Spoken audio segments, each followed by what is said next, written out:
छात्र छात्राओं, आज हम कक्षा 10वीं के सामाजिक विज्ञान विषय के अध्याय 2 भारत के संसाधन पार्ट टू का वीडियो डालने जा रहे हैं, जिसमें इससे पहले हमने 8 वीडियो डाल चुके हैं। ये 9वां वीडियो रहेगा। और इससे पहले वाले वीडियो में हम ऊर्जा के परंपरागत स्रोतों के बारे में बताए थे। ऊर्जा के परंपरागत स्रोत मतलब कि ऐसे स्रोत जो कि कभी भी समाप्त हो सकते हैं। और अब हम बताएंगे गैर परंपरागत स्रोत। तो गैर परंपरागत स्रोत मतलब देखिए, सौर ऊर्जा, सूर्य से प्राप्त ताप से सूर्य के ताप से जो ऊर्जा प्राप्त होती है उसे सौर ऊर्जा कहते हैं। और सौर ऊर्जा सूर्य की धूप से प्राप्त ऊर्जा का सीधा उपयोग भी किया जाता है और इसे विद्युत में बदल करके भी इसका उपयोग किया जाता है।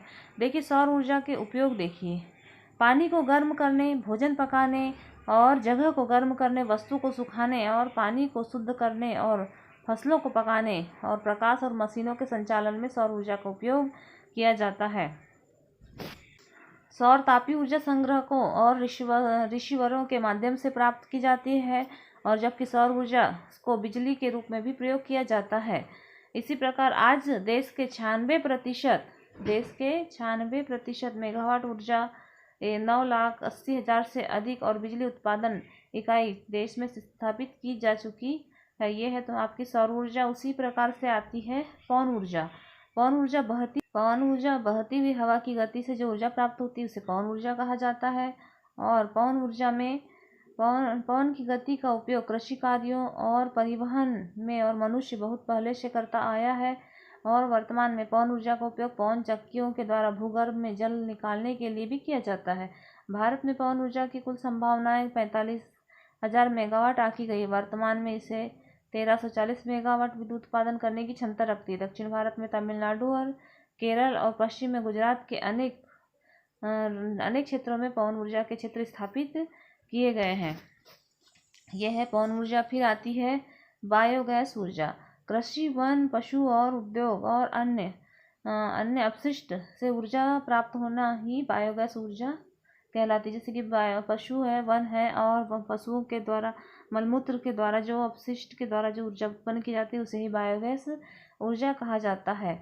इससे मीथेन गैस प्राप्त होती है। बायोगैस से मीथेन गैस प्राप्त होती है। इससे उत्पादन के बाद शेष बचा अपशिष्ट पौधों के लिए खाद के रूप में उपयोग किया जाता है। हमारे देश में बायोमास से विद्युत उत्पादन के अनुमानित 1950 मेगावाट है। वर्तमान में कुल उत्पादन 292 मेगावाट है। और भारत के महानगरों में इस ऊर्जा के विकास हेतु चिन्हित किया गया है, क्योंकि यहाँ पर हजारों टन कूड़ा कचरा अपशिष्ट पदार्थ के रूप में उपयोग में लाया जाता है। फिर आती है भूतापीय ऊर्जा। भूतापीय ऊर्जा, पृथ्वी का आंतरिक भाग गर्म है और भूगर्भ से इस ताप से प्राप्त ऊर्जा को भूतापीय ऊर्जा कहते हैं। जो पृथ्वी का आंतरिक भाग गर्म है और उससे जो ऊर्जा प्राप्त होती है उसे भूतापीय ऊर्जा कहते हैं। भूतापीय ऊर्जा से विद्युत उत्पादन की संभावना की जांच की गई और राष्ट्रीय भूवैज्ञानिक अनुसंधान संस्थान हैदराबाद द्वारा की गई। भूतापीय ऊर्जा का हैदराबाद में इसका संगठन किया गया है। और शक्ति के साधन का संरक्षण क्यों आवश्यक है? शक्ति के साधनों का संरक्षण, वर्तमान अर्थव्यवस्था में शक्ति का साधन प्राणवायु की भूमिका माना गया है। जैसे मनुष्य के लिए प्राणवायु के अभाव में मृत होता है, ठीक वैसे अर्थव्यवस्था में कृषि, उद्योग, परिवहन, व्यापार आदि या शक्ति संसाधनों के बिना संचालित नहीं हो पाता।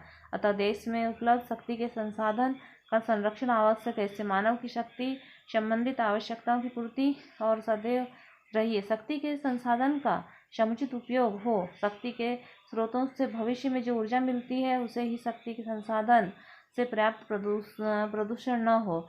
इसलिए शक्ति के संसाधनों का उचित रूप से संरक्षण अत्यंत आवश्यक है। शक्ति के संसाधनों का संरक्षण किस प्रकार से करना है? देखिए, क्षयशील स्रोतों पर आधारित ऊर्जा का उत्पादन सीमित किया जाए और ऊर्जा के नवीकरणीय स्रोतों का तीव्रता से विकास किया जाए। देश में उत्पादित होने वाली ऊर्जा का समुचित वितरण सुनिश्चित हो ताकि ऊर्जा का ह्रास न हो और ऊर्जा संसाधनों का समुचित उपयोग किया जाए तथा इस हेतु जन जागृति को प्राथमिकता दी जाए।